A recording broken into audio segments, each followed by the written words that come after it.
ബെത്ലഹേമിലെ കർഷകന്റെ വീടും ഗുഹയും ഈശോ സന്ദർശിക്കുന്നു. 1945 ജനുവരി 8. വേനൽക്കാലത്തെ വെയിലിൽ പൊള്ളി വരണ്ടു കിടക്കുന്ന ഒരു റോഡ്, കല്ലും പൊടിയും നിറഞ്ഞൊരു പരന്ന വഴി. വലിയ ഒലിവ് വൃക്ഷങ്ങൾ റോഡിൻ്റെ ഇരുവശത്തുമുണ്ട്. മരങ്ങളെ നിറയെ ചെറിയ ഒലിവ് കായകളുണ്ട്. ആളുകൾ നടക്കുന്ന ഭാഗത്ത് ചെറിയ ഒലിവ് പൂക്കൾ വീണ് കിടപ്പുണ്ട്. ബീജസങ്കലനത്തിന് ശേഷം പൊഴിഞ്ഞു വീണ പൂക്കളാണ്. ഈശോയും 3 ശിഷ്യന്മാരും ഒരു വരിയായി റോഡിൻ്റെ ഓരം ചേർന്ന് പോകുകയാണ്. അവിടെ ഒലിവ് മരങ്ങളുടെ നിഴലുള്ളതുകൊണ്ട് ഇപ്പോഴും പച്ചപ്പുല്ലുണ്ട്. അവിടെ പൊടി കുറവാണ്. റോഡ് കുത്തനെ വളഞ്ഞ് കുന്നു കയറി തുടങ്ങുന്നു. കുതിരലാടത്തിൻ്റെ ആകൃതിയിലുള്ള ഒരു വലിയ താഴ്വരയിലേക്കാണ് പോകുന്നത്. അവിടെ കുറേ വീടുകളുണ്ട്. ചെറിയൊരു പട്ടണമാണ്. റോഡ് വളയുന്നിടത്ത് സമുചതുരത്തിലുള്ള ഒരു കെട്ടിടമുണ്ട്. അതിൻ്റെ മുകൾ ഭാഗത്ത് അർദ്ധഗോളാകൃതിയിലുള്ള ഒരു മേൽക്കൂരയുണ്ട്. എല്ലാം അടച്ചിട്ടിരിക്കുകയാണ്. ആളുകൾ ഉപേക്ഷിച്ചു പോയൊരു സ്ഥലം പോലുണ്ട്. അത് റാഹേലിൻ്റെ ശവകുടീരമാണ്, സൈമൺ പറഞ്ഞു. അങ്ങനെയാണെങ്കിൽ നമ്മൾ ഏതാണ്ട് ബെത്ലഹേമിൽ എത്തിക്കഴിഞ്ഞു. ഉടനെ പട്ടണത്തിലേക്ക് പോകുന്നുണ്ട്. ഇല്ല യൂദാസേ, നിന്നെ ഒരു സ്ഥലം കാണിച്ചു തരാം. പിന്നീട് പട്ടണത്തിലേക്ക് പോകാം. വൈകിട്ട് നല്ല നിലാവുണ്ട്. കുറേ നേരത്തേക്ക് കൂടി സൂര്യപ്രകാശം ഉണ്ടായിരിക്കും. ആളുകളോട് സംസാരിക്കാൻ കഴിയും. അവർ നമ്മൾ പറയുന്നത് കേൾക്കാൻ തയ്യാറായാൽ. അങ്ങ് പറയുന്നത് കേൾക്കാൻ അവർ വരില്ല എന്ന് തോന്നുന്നുണ്ടോ? അവർ ശവകുടീരത്തിൻ്റെ അടുത്തെത്തി. പുരാതനമാണെങ്കിലും കേടുപാടില്ലാത്ത സൂക്ഷിച്ചിട്ടുള്ളൊരു കുടീരം. വെള്ളം പൂശിയിട്ടുണ്ട്. അടുത്തുള്ളൊരു നാടൻ കിണറ്റിൽ നിന്നും വെള്ളം കുടിക്കാനായി ഈശോ നിന്നു. വെള്ളം കോരാൻ വന്നൊരു സ്ത്രീ ഈശോയ്ക്ക് വെള്ളം കൊടുക്കുന്നു. ഈശോ അവളോട് ചോദിച്ചു, ബെത്ലഹേമിൽ നിന്നാണോ? അതെ, ഇപ്പോൾ കൊയ്ത്തുകാലമായതുകൊണ്ട് ഞാനിവിടെ നാട്ടിൻ പുറത്ത് ഭർത്താവിനോടൊപ്പം താമസിക്കുകയാണ്. പച്ചക്കറി തോട്ടങ്ങളും ഫലവൃക്ഷങ്ങളും അന്വേഷിക്കാനുണ്ട്. അങ്ങ് ഗലീലിയക്കാരനാണോ? ഞാൻ ജനിച്ചത് ബെത്ലഹേമിലാണ്, എന്നാൽ താമസിക്കുന്നത് ഗലീലിയയിലെ നസ്രസിലാണ്. അവിടെ പീഡനമുണ്ടോ? കുടുംബത്തെ പീഡിപ്പിക്കുന്നുണ്ട്. നീ എന്താണ് ഇങ്ങനെ ചോദിച്ചത്? ബെത്ലഹേമിൽ ഏറെ പേരെ പീഡിപ്പിക്കുന്നുണ്ടോ? അറിഞ്ഞുകൂടെ? വയസ്സെത്രയായി? 30. ഓ, അങ്ങനെയാണെങ്കിൽ നിങ്ങൾ ജനിച്ചിടയ്ക്കായിരിക്കും അത് സംഭവിച്ചത്. എന്തൊരു മഹാവിപത്ത്! അദ്ദേഹം എന്തിനാണാവോ ഇവിടെ വന്ന് പറഞ്ഞത്? ആര്? രക്ഷകനാണ് എന്നും അവർ പറയുന്ന ആൾ. മേഘങ്ങൾ കണ്ട് മാലാഖമാരാണെന്നും ആടുകളുടെ കരച്ചിലും പശുക്കൾ അമർന്ന ശബ്ദവും സ്വർഗത്തിൽ നിന്നുള്ള വെളിപാടാണെന്നും തെറ്റിദ്ധരിച്ച കുറേ മുക്കുടിയന്മാർ. 3 പാവങ്ങളെ കണ്ട് അവ ലോകത്തിലേക്ക് പരിശുദ്ധന്മാരാണെന്ന് കരുതി രക്ഷകൻ പിറന്നു എന്ന് വിളിച്ചു കൂവി നടന്നു.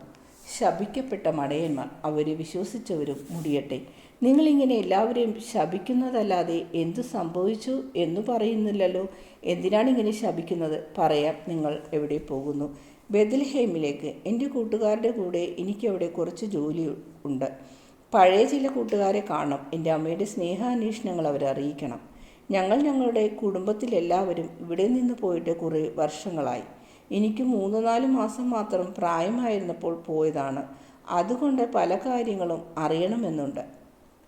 അപ്പോൾ ആ മഹാവിപത്തിന് മുമ്പേ നിങ്ങൾ പോയി കാണും. ഒരു പാവപ്പെട്ട കൃഷിപ്പണിക്കാരൻ്റെ വീട്ടിൽ വരുന്നതിന് വിരോധമില്ലെങ്കിൽ ഞങ്ങളുടെ വീട്ടിലേക്ക് വരൂ. ഞങ്ങളുടെ റൊട്ടിയും ഉപ്പും പങ്കുവയ്ക്കും. കൂട്ടുകാർക്കും വരാം, എല്ലാവർക്കും വരാം. അത്താഴത്തിൻ്റെ ഇടയ്ക്ക് സംസാരിക്കാം. എല്ലാവർക്കും ഒരു രാത്രി അവിടെ തങ്ങാം. എൻ്റെ വീട് ചെറുതാണ്, പക്ഷേ തൊഴുത്തിൻ്റെ മുകളിൽ ധാരാളം വൈക്കോൽ കൂട്ടിയിട്ടിട്ടുണ്ട്. രാത്രി മഴ പെയ്യില്ല, നല്ല ചൂടുമാണ്. നിങ്ങൾക്ക് വേണമെങ്കിൽ വൈക്കോൽ നിരത്തിയിട്ട് ഉറങ്ങാം. നിങ്ങളുടെ സന്മനസ്സിന് ഇസ്രയേലിൻ്റെ കർത്താവ് നിങ്ങളെ അനുഗ്രഹിക്കട്ടെ. ഞാൻ സന്തോഷപൂർവ്വം നിങ്ങളുടെ വീട്ടിലേക്ക് വരുന്നു. ഒരു തീർത്ഥാടകനെ സഹായിച്ചാൽ ദൈവം അതിന് പ്രതിഫലം തരും. നമുക്ക് പോകാം. പക്ഷെ അതിനു മുമ്പ് 6 കുടം വെള്ളം ഈയിടെ നട്ട ചെടികൾക്ക് ഒഴിക്കണം. ഞാൻ സഹായിക്കാം. അത് വേണ്ട, നിങ്ങളൊരു മാന്യനാണ്. പെരുമാറ്റത്തിൽ നിന്നറിയാം. ഞാനൊരു പണിക്കാരനാണ്, ഇയാളൊരു മീൻപിടുത്തക്കാരനാണ്. ആ 2 പേർ യഹൂദക്കാരാണ്. ജോലിയുണ്ട്, സൗകര്യത്തിൽ കഴിയുന്നവരാണ്. ഞാൻ അങ്ങനെയല്ല. ഈശോ നിലത്ത് വെച്ചിരുന്ന ഒരു കുടമെടുത്ത് കിണറ്റിൻ്റെ അടുത്ത് കൊണ്ടുവന്നു. കയറ് കെട്ടി കുടം കിണറ്റിലിറക്കുന്നു. ജോൺ സഹായിക്കുന്നു. മറ്റു 2 പേരും സഹായിക്കാൻ താല്പര്യം കാട്ടുന്നു.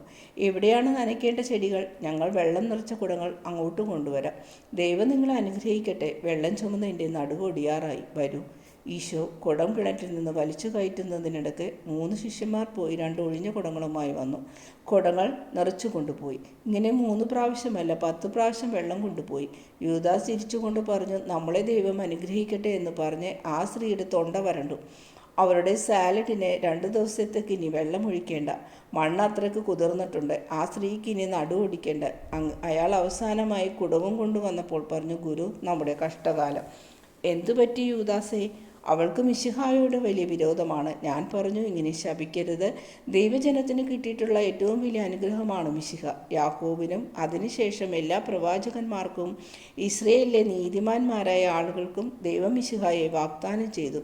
അപ്പോൾ ആ സ്ത്രീ പറഞ്ഞു, കിട്ടിയത് മിശിഹായെയല്ല, കുടിച്ച് ലെക്കില്ലാതിരുന്ന കുറേ ആട്ടിടയന്മാരും കിഴക്കുനിന്ന് വന്ന് 3 ജ്യോതിഷക്കാരും മിശിഹായാണെന്ന് പറഞ്ഞവൻ. ഈ പറയുന്ന ആൾ അങ്ങായ സ്ഥിതിക്ക് അത് സാരമില്ല. ഞാൻ പലർക്കും മനസ്സിലാകാത്തൊരു കടുങ്കഥയാണ്. എന്നെക്കൊണ്ട് പലർക്കും ബുദ്ധിമുട്ടാകും. ഞാൻ ആരാണെന്ന് നീ അവളോട് പറഞ്ഞു. ഇല്ല, ഞാൻ അത്രക്കും അടയനല്ല. ഇവിടെ നിന്ന് അടികൊള്ളാതെ അങ്ങേക്കും ഞങ്ങൾക്കും രക്ഷപ്പെടണമല്ലോ. അത് ബുദ്ധിയായി. അടികൊള്ളാതിരിക്കാനല്ല, സമയം വരുമ്പോൾ ഞാൻ എന്നെ വെളിപ്പെടുത്തും. നമുക്ക് പോകാം. പച്ചക്കറിത്തോട്ടം വരെ യൂദാസ് വഴികാട്ടുന്നു. അവസാനത്തെ 3 കുടം വെള്ളം കൂടി ചെടികൾക്കൊഴിച്ചിട്ട് ആ സ്ത്രീ തോട്ടത്തിൻ്റെ നടുക്കുള്ള ഒരു ചെറിയ വീട്ടിലേക്ക് ഈശോയെ കൂട്ടിക്കൊണ്ടുപോയി. അകത്തേക്ക് പോയിക്കോളൂ, എൻ്റെ ഭർത്താവ് അവിടെയുണ്ട്. ഞാൻ കാണുന്നത് പുക തിങ്ങി നിൽക്കുന്ന ഒരു അടുക്കളയാണ്. ഈ വീടിന് സമാധാനം എന്ന് ഈശോ പറഞ്ഞു. നിങ്ങൾ ആരുമായി കൊള്ളട്ടെ, നിങ്ങളെയും കൂട്ടുകാരെയും ദൈവം അനുഗ്രഹിക്കട്ടെ. ഉള്ളിലേക്ക് വരൂ എന്ന് ഗൃഹനാഥൻ പറഞ്ഞു. കൈയും കാലും കഴുകുന്നതിനും ക്ഷീണം മാറ്റുന്നതിനും വെള്ളം വെച്ചിരിക്കുന്ന വലിയൊരു കുട്ടകത്തിൻ്റെ അടുത്തേക്ക് അവരെ കൂട്ടിക്കൊണ്ടുപോയി. അതിനുശേഷം അവരെല്ലാവരും ഒരു സാധാരണ മേശയുടെ ചുറ്റുമിരുന്നു. ചെടി നനക്കാൻ ഭാര്യയെ സഹായിച്ചതിന് നന്ദി. അവൾ എന്നോട് പറഞ്ഞു, ഞാൻ ഇതിനു മുമ്പ് ഗലീലിയക്കാരുമായി ഇടപെട്ടിട്ടില്ല. അവർ വിവരമില്ലാത്തവരും വഴക്കാളികളുമാണെന്നാണ് കേട്ടിട്ടുള്ളത്. പക്ഷേ നിങ്ങൾ നല്ലവരാണ്, കരുണയുള്ളവരാണ്. ക്ഷീണിച്ചിരുന്നിട്ടും നല്ലതുപോലെ പണിയെടുത്തു. ദൂരം നിന്നാണോ വരുന്നത്? ജെറുസലേമിൽ നിന്ന്. ഈ 2 പേർ യൂദയാക്കാരാണ്, മറ്റേയാളും ഞാനും ഗലീലിയക്കാരാണ്. ഞാൻ പറയുന്നത് വിശ്വസിക്കൂ. നല്ലവരും തെമ്മാടികളും എല്ലാ ദേശത്തും കാണും. അത് നേരാണ്. ഞാൻ ആദ്യമായി ഗലീലിയക്കാരെ കാണുകയാണ്. അവർ നല്ലവരുമാണ്. ഭക്ഷണം കൊണ്ടുവരൂ. ഞാൻ കൃഷി പണിക്കാരനാണ്. ഇവിടെ റൊട്ടിയും പച്ചക്കറിയും ഒലിവും ചീസും മാത്രമേ ഉള്ളൂ. ഞാൻ നല്ല നിലയിൽ കഴിഞ്ഞവനല്ല, ആശാരിയാണ്. നിങ്ങളോ? നിങ്ങളുടെ പെരുമാറ്റം കണ്ടാൽ അങ്ങനെ തോന്നില്ലല്ലോ. അപ്പോൾ വീട്ടമ്മ ഇടയ്ക്ക് കയറി പറഞ്ഞു, നമ്മുടെ അതിഥി ബെത്ലഹേമിൽ നിന്നാണ്. അദ്ദേഹത്തിൻ്റെ ബന്ധുക്കളെ പീഡിപ്പിച്ചിട്ടുണ്ടെങ്കിൽ അവർ മിക്കവാറും പണക്കാരോ പഠിപ്പുള്ളവരോ ആയിരുന്നിരിക്കും. ഊറിൻ്റെ മകൻ ജോഷയെയും ഐസക്കിൻ്റെ മകൻ മത്തായിയെയും എബ്രഹാമിൻ്റെ മകൻ ലേവിയെയും പോലെ. നിന്നോടാരും ചോദിച്ചിട്ടില്ല. അവളോട് ക്ഷമിക്കുക. വൈകുന്നേരം ഒന്നിച്ചു കൂടുന്ന കുരുവികളെ പോലെ നിർത്താതെ സംസാരിക്കുന്നവരാണ് സ്ത്രീകൾ. അതെല്ലാം ബെത്ലഹേമിലെ കുടുംബങ്ങളായിരുന്നു. നിങ്ങൾ ബെത്ലഹേമിൽ നിന്നാണ് വരുന്നത്, എന്നിട്ടും ഇവരെ അറിയില്ലേ? എനിക്ക് 2-3 മാസം പ്രായമായിരുന്നപ്പോൾ ഞങ്ങൾ ഒളിച്ചോടിപ്പോയി. മഹാവർത്തമാനക്കാരിയായ സ്ത്രീ വീണ്ടും പറഞ്ഞു. ആ കൂട്ടക്കൊലക്ക് മുമ്പ് അവർ രക്ഷപ്പെട്ടു. അതെനിക്ക് മനസ്സിലായി. അല്ലെങ്കിൽ ഈ മനുഷ്യൻ ഈ ഭൂമുഖത്ത് കാണുമായിരുന്നില്ല. അതിൽ പിന്നെ നിങ്ങളൊരിക്കലും തിരിച്ചു വന്നിട്ടില്ലേ? ഇല്ല, ഒരിക്കലും തിരിച്ചു വന്നില്ല. എന്തൊരു മഹാവിപത്ത്! നിങ്ങൾ ആരെയൊക്കെ കാണണമെന്ന് സാറാ പറഞ്ഞു. അവരിൽ അധികം പേരെയും കണ്ടെത്താനിടയില്ല. കുറേയേറെ പേരെ കൊന്നു, ഏറെ പേർ ഓടിപ്പോയി, ഏറെ ആളുകളെ കാണാനേയില്ല. ജയിലിൽ കിടന്നു മരിച്ചോ, മരുഭൂമിയിൽ വെച്ച് മരിച്ചോ എന്നറിഞ്ഞുകൂടാ. പ്രക്ഷോഭണത്തിന് സർക്കാർ കുറേയധികം പേരെ ജയിലിലടച്ചു. അതെന്തൊരു പ്രക്ഷോഭണം! പിഞ്ചു കുഞ്ഞുങ്ങളെ കൂട്ടക്കൊല നടത്തുന്നത് കണ്ടിട്ട് മിണ്ടാതിരിക്കാൻ ആർക്ക് കഴിയും? ആ കുഞ്ഞുങ്ങളെല്ലാം മരിച്ചിട്ട് ലേവിയും ഏലിയാസ് ഇപ്പോഴും ജീവിച്ചിരിക്കുന്നു. അത് നെറുകേടല്ലേ? അവരാരാണ്? അവരെന്ത് ചെയ്തു? ആ കൂട്ടക്കൊലയെപ്പറ്റിയെങ്കിലും കേട്ടിട്ടുണ്ടായിരിക്കും. ഹെറോദ് നടത്തിയ കൂട്ടക്കൊല. ടൗണിൽ 1000 കുട്ടികൾക്ക് മേൽ കൊല്ലപ്പെട്ടു. അവരെല്ലാവരും തന്നെ ആൺകുട്ടികളായിരുന്നു. ഇരുട്ടിൽ അമ്മമാരുടെ കട്ടിലിൽ നിന്നും തൊട്ടിലുകളിൽ നിന്നും അവർ ആക്രമിച്ച വീടുകളിൽ നിന്നും പട്ടാളക്കാർ കുട്ടികളെ തട്ടിത്തെറിപ്പിച്ച് കൊല നടത്തുകയായിരുന്നു. അമ്പെയ്തു വീഴ്ത്തിയ കാട്ടാടിൻ്റെ കുഞ്ഞുങ്ങളെ പോലെ അവർ ബെത്ലഹേമിലെ ശിശുക്കളെ കുത്തിക്കൊന്നു, കശാപ്പ് ചെയ്തു. ഇതെല്ലാം എന്തിനു വേണ്ടി? കുടിച്ച് ബോധമില്ലാതിരുന്ന കുറേ ആട്ടിടയന്മാർ മാലാഖമാരെ കണ്ടു എന്ന് പറഞ്ഞതിൻ്റെ പേരിൽ. അവർ സ്വർഗത്തിൽ നിന്നും പാട്ട് കേട്ടത്രേ. അവർ ഞങ്ങളെല്ലാവരും വന്ന് വിളിച്ചു, മിശിഹ പിറന്നിരിക്കുന്നു, വരുവിൻ, മിശിഹായെ വണങ്ങാം, മിശിഹ പിറന്നിരിക്കുന്നത്രേ. അതും ഒരു ഗുഹയിൽ. ഉള്ളത് പറഞ്ഞാൽ ഞങ്ങളെല്ലാം വിവരമില്ലാത്തവരെ പോലെയാണ് പെരുമാറിയത്. അന്ന് എനിക്ക് 10-18 വയസ്സ് കാണും. എൻ്റെ ഭാര്യയ്ക്ക് 7-8 വയസ്സ്.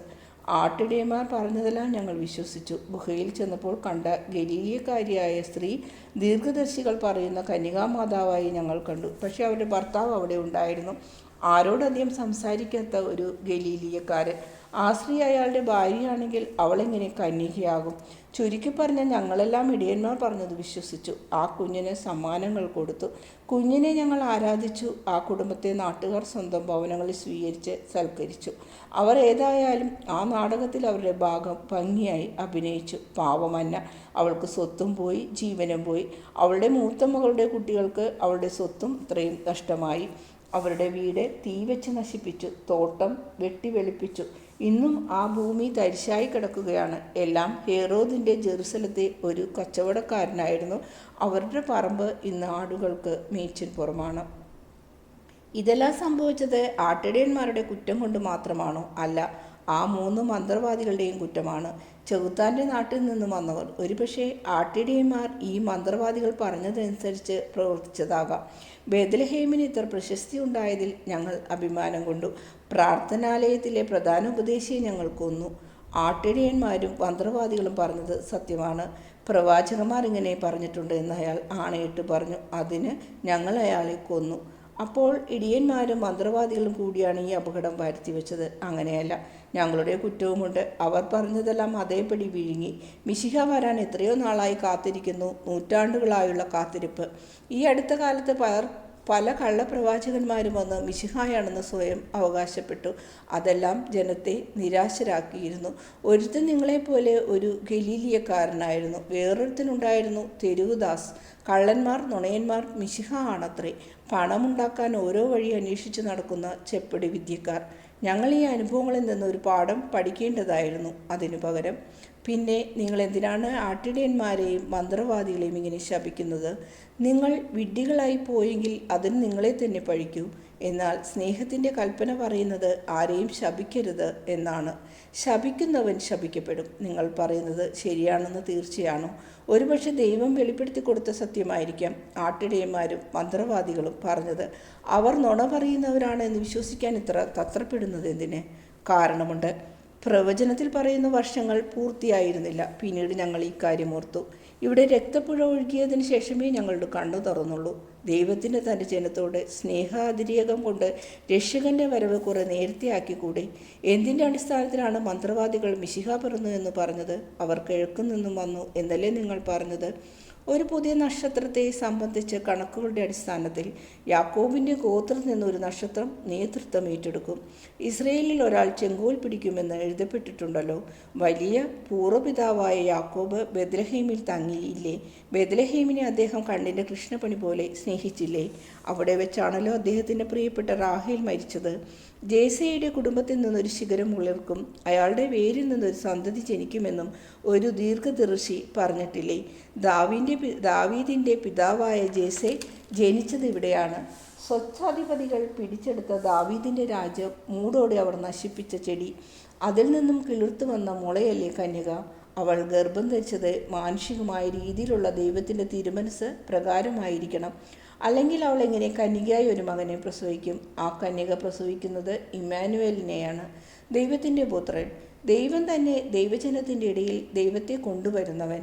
അവൻ്റെ വരവിനെപ്പറ്റി ഇരുട്ടിൽ നടക്കുന്നവർക്ക്, പുറംജാതിക്കാർക്ക് വലിയൊരു വെളിച്ചം അറിവ് നൽകും എന്ന് പ്രവാചകന്മാർ പറഞ്ഞിട്ടില്ലേ?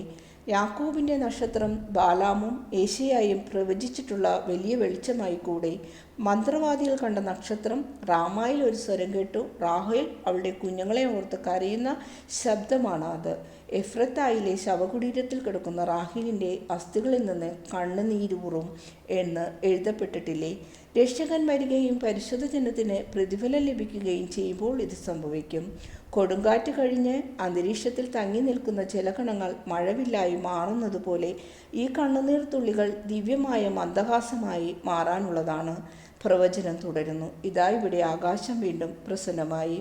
നിങ്ങൾ പഠിപ്പുള്ളവനാണല്ലോ. നിങ്ങളൊരു റബ്ബിയാണോ? അതെ, ഞാൻ റബ്ബിയാണ്.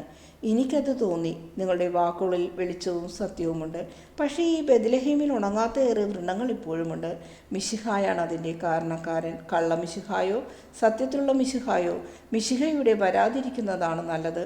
വന്നാൽ അയാളെ ജനം സ്വാഗതം ചെയ്യില്ല, തള്ളിക്കളയും. സ്വന്തം കുഞ്ഞുങ്ങളുടെ മരണത്തിനിടയാക്കിയ ഒരു വളർത്തുപുത്രനെ എന്ന പോലെ. ഏതായാലും ഞങ്ങൾ കണ്ട ശിശു മിശിഹ ആയിരുന്നെങ്കിൽ ഇവിടെ കൊല്ലപ്പെട്ട ശിശുക്കളോടൊപ്പം അവനെയും കൊന്നിരിക്കും. ലേവിയും ഏലിയാസും എവിടെയാണ് താമസിക്കുന്നത്? നിങ്ങൾക്കവരെ പരിചയമുണ്ടോ? ഗൃഹനാഥൻ സംശയദൃഷ്ടിയോടുകൂടി ഈശോയെ നോക്കി. എനിക്കവരെ പരിചയമില്ല, ഞാനവരെ നേരിട്ട് കണ്ടിട്ടില്ല. അവർ ദുഃഖിച്ചു കഴിയുന്നു. അങ്ങനെയുള്ളവരോട് എനിക്കെപ്പോഴും അനുകമ്പയുണ്ട്. എനിക്കവരെ കാണണം. 30 വർഷത്തിന് ശേഷം അവരെ കാണാൻ ചെല്ലുന്ന ആദ്യത്തെ ആൾ നിങ്ങളായിരിക്കും. അവർ ഇപ്പോഴും ഇടയന്മാരാണ്. ഇവിടെ കൊല്ലപ്പെട്ട മിക്കവാറും ആളുകളുടെ ഭൂമി കൈയടക്കി വെച്ചിരിക്കുന്ന ധനവാനായ ഒരു ജെറുസലേംകാരനുണ്ട്. ഹെറോദിൻ്റെ കുടുംബക്കാരനാണ്. അയാൾക്ക് വേണ്ടിയാണ് ഈ 2 പേരും പണിയെടുക്കുന്നത്. ഏത് വിപത്തുണ്ടായാലും മുതലെടുക്കാൻ കുറേ പേരുണ്ടാകും. ഹെബ്രോണിലേക്ക് പോകുന്ന വഴിക്ക് കുന്നിൻ ചെരുവിൽ ആടുമേച്ചു കൊണ്ട് നടക്കുന്ന ലേവിയെയും ഏലിയാസിനെയും കണ്ടെത്താൻ പ്രയാസമില്ല. ഒരു കാര്യം ഞാൻ പറഞ്ഞേക്കാം, നിങ്ങൾ സംസാരിക്കുന്നത് ബെത്ലഹേംകാരും കാണണ്ട. കണ്ടാൽ നിങ്ങളെ വെറുതെ വിടില്ല. അവരുടെ യജമാനനെ ഭയന്നാണ് നിങ്ങൾ അവരെ ഒന്നും ചെയ്യാത്തത്. അല്ലായിരുന്നെങ്കിൽ എന്തൊരു വിദ്വേഷം! നിങ്ങളവരെ എന്തിനാണ് വെറുക്കുന്നത്? അവരെ വെറുക്കാൻ കാര്യമുണ്ട്. ഞങ്ങളെ ദ്രോഹിച്ചവരാണവർ. നിങ്ങൾക്കൊരു ഉപകാരം ചെയ്യുകയാണ് എന്നാണ് അവർ കരുതിയത്. യഥാർത്ഥത്തിൽ സംഭവിച്ചത് മറിച്ചായിരുന്നു. അവർ ഞങ്ങളെ ദ്രോഹിച്ചു, അതിന് അവരെയും ദ്രോഹിക്കണം. അവരുടെ വിഡ്ഢിത്തം കൊണ്ട് ഏറെ പേർ കൊല്ലപ്പെട്ടു. അതിന് ഞങ്ങൾ അവരെ കൊല്ലേണ്ടതായിരുന്നു. അപ്പോൾ ആ ബുദ്ധി തോന്നിയില്ല. പിന്നീട് ഹെറോദിൻ്റെ ആൾ വന്നു. അയാൾ വന്നിരുന്നില്ലെങ്കിൽ ആദ്യത്തെ പ്രതികാരേച്ഛ വികാരം തണുത്തിട്ടും നിലനിൽക്കുമായിരുന്നുവോ? അയാളെ നിങ്ങൾ കൊല്ലുമായിരുന്നോ? കുഞ്ഞുങ്ങളുടെ കൂട്ടക്കൊല നടന്ന സമയത്ത് പ്രതികാരം ചെയ്യണമെന്ന് തോന്നിയത് സ്വാഭാവികമായിരിക്കാം. പക്ഷേ കൊല്ലങ്ങൾക്ക് ശേഷം അവരുടെ യജമാനനെ ഭയമില്ലായിരുന്നുവെങ്കിൽ ഞങ്ങൾ അവരെ ഈ നിമിഷം കൊന്നേനെ.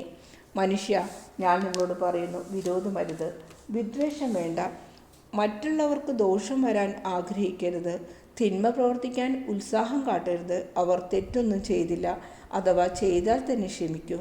ദൈവത്തിൻ്റെ നാമത്തിൽ ക്ഷമിക്കുക. ഇത് ബെത്ലഹേമിലെ ആളുകളോട് പറയുക. നിങ്ങളുടെ ഹൃദയം വിദ്വേഷത്തിൽ നിന്നും വിമുക്തമാകുമ്പോൾ മിശിഹ വരും. നിങ്ങൾ അവരെ തിരിച്ചറിയും. അവനിപ്പോഴും ജീവിച്ചിരിപ്പുണ്ട്. ഇവിടെ ആ കൂട്ടക്കൊല നടന്ന സമയത്തും മിശിഹ ഉണ്ടായിരുന്നു. ഞാൻ പറയുന്നത് സത്യമാണ്. ഇടയന്മാരുടെയോ മന്ത്രവാദികളുടെയോ കുറ്റം കൊണ്ടല്ല കൂട്ടക്കൊല നടന്നത്. അത് പിശാചിൻ്റെ കുറ്റമാണ്. നിങ്ങൾക്ക് വേണ്ട മിശിഹ ഇവിടെ ജനിച്ചു.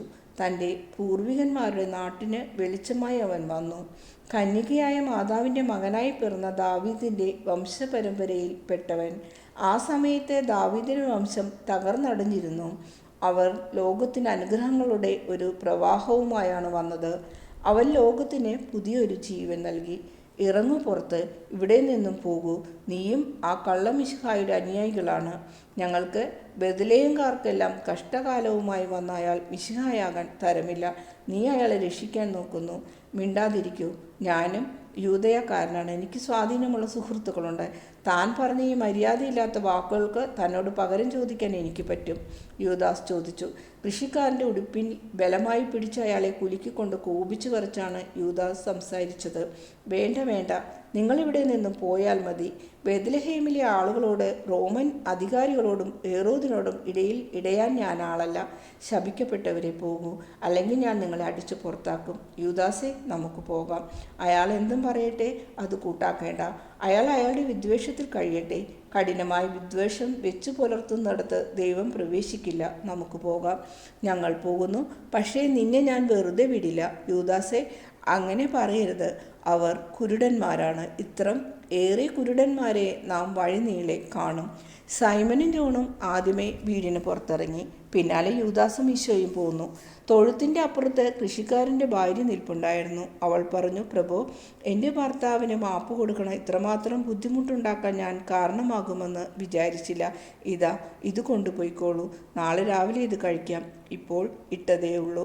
നിങ്ങൾക്ക് തരാൻ ഇവിടെ വേറെ ഒന്നുമില്ല. ഞങ്ങളോട് ക്ഷമിക്കണം. നിങ്ങൾ എവിടെയാണ് രാത്രി തങ്ങാൻ പോകുന്നത്? ആ സ്ത്രീ ഈശോയ്ക്ക് കുറച്ച് മുട്ടകൾ കൊടുത്തു. അതോർത്ത് വിഷമിക്കേണ്ട, ഇവിടെയാണ് പോകാവുന്നത് എന്ന് എനിക്കറിയാം. നീ കാണിച്ച സന്മനസ്സിന് നന്ദി. സമാധാനം നിന്നോടുകൂടെ. പോയിക്കോളൂ.